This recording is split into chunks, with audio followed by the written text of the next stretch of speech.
Shalom, selamat pagi. Tuhan Yesus baik dan selalu menyertai hidup kita. Dia telah mati dan memberikan hidupnya supaya kita tidak hidup bagi diri kita sendiri.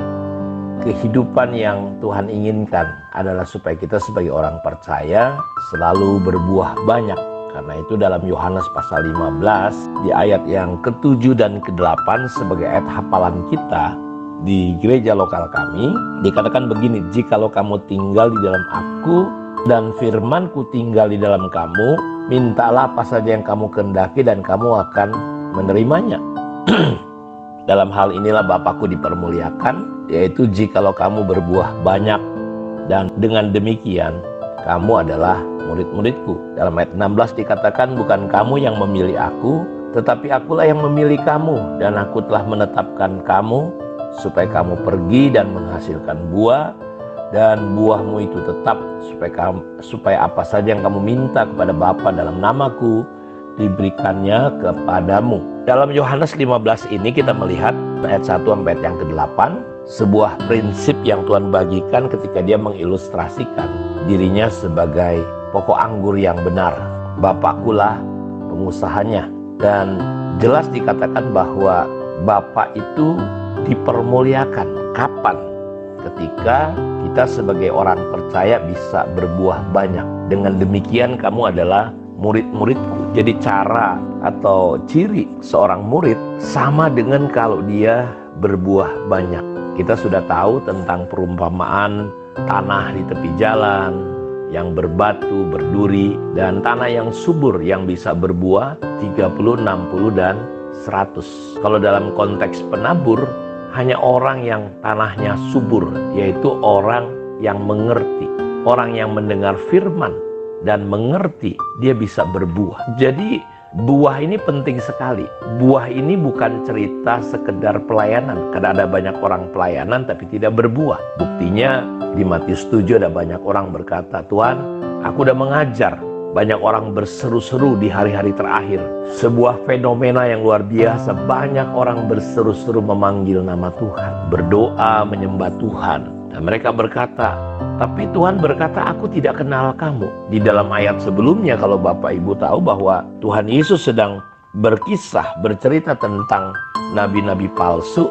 Dan Tuhan mengajari dari buahnya. Jadi kesejatian seorang murid, kesejatian kita sebagai orang percaya adalah buah. Jadi jangan ditafsirkan buah ini hanya sebatas pelayanan. Orang yang pelayanan belum tentu berbuah, tapi orang yang berbuah, dia pasti pelayanan. Dan dalam ketika kita berbuah, di sini Bapa di surga dipermuliakan. Kenapa saya bilang bukan pelayanan? Karena akhirnya orang-orang ini ditolak Tuhan di Matius 7. Dan mereka lalu mengemukakan alasan, argumen, pembelaan. Tuhan, kami sudah mengajar.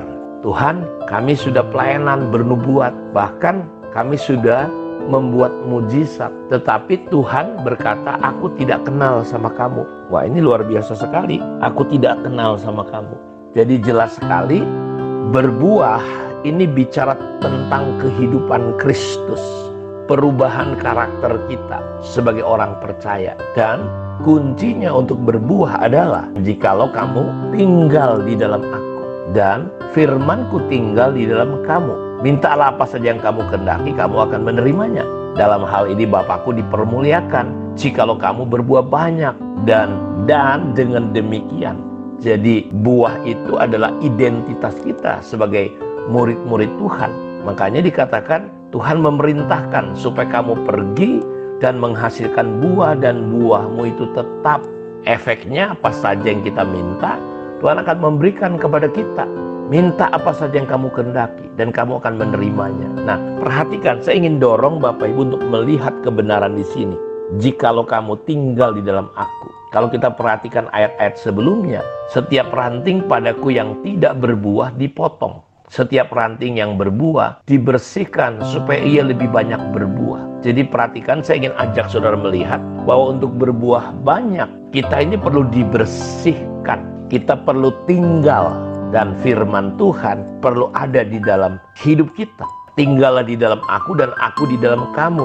Sama seperti ranting tidak dapat berbuah dari dirinya sendiri kalau ia tidak tinggal pada pokok anggur. Demikian juga kamu tidak berbuah jikalau kamu tidak tinggal di dalam aku.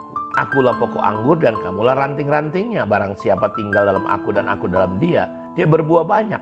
Sebab di luar aku kamu tidak dapat berbuat apa-apa. Barang siapa tidak tinggal di dalam aku, ia dibuang keluar seperti ranting dan menjadi kering. Kemudian dikumpulkan orang dan dicampakkan ke dalam api lalu dibakar. Kita lihat kata ini berulang-ulang. Kalau kita nggak tinggal, otomatis kita nggak akan pernah bisa berbuah. Karena ranting tidak akan pernah bisa berbuah. Sebaliknya ia akan kering. Kering dari hijau.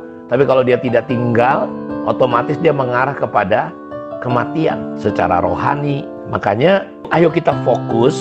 Kita tidak bisa pakai kekuatan diri sendiri untuk berbuah. Ranting itu fokusnya harusnya cuma tinggal saja. Lalu ketika kita tinggal, ada proses di mana Tuhan akan membersihkan kita. Nah, ini yang kita akan bahas pada hari-hari ke depan, bagaimana kita untuk tinggal. Tinggal ini bicara tentang kita masuk ke dalam dan mengambil kehidupan daripada pokok itu, kita serap. Dan ini yang memungkinkan kehidupan Kristus. Jadi bukan pelayanan, justru banyak orang pelayanan tapi dia tidak tinggal di dalam Kristus, sehingga dia pelayanan dan kehidupan Kristus tidak ada di dalam diri dia. Sehingga pelayanannya menjadi lemah, pelayanannya menjadi masalah, pelayanannya menjadi beban. Ada persoalan sedikit, dia tetap kedagingan, dia tetap mudah tersinggung, dia tetap tidak mampu berubah. Dia tetap menjadi sama dengan dunia. Kenapa? Karena dia tidak pernah tinggal. Dia tidak fokus.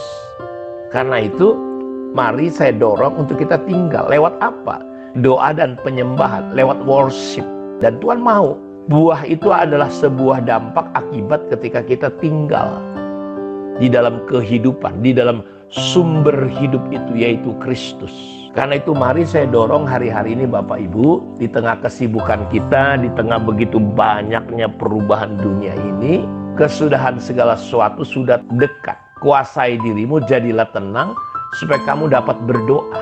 Jadi kita tidak mungkin memiliki sebuah hubungan untuk tinggal di dalam Kristus. Ingat ya, aku tidak kenal kamu, itu sebabnya mereka ditolak. Pelayanan tidak menunjukkan apakah Anda mengenal Tuhan, tapi buah akan menunjukkan sebenarnya Anda mengenal Tuhan. Lewat apa? Lewat hubungan. Aku tidak kenal engkau. Jadi Tuhan gak kenal kita. Jadi jangan sampai salah paham Bapak Ibu kita semua. Kita harus tinggal. Ke depan ini, hari-hari ini kita ingin coba bangun nih, untuk seperti kayak Maria.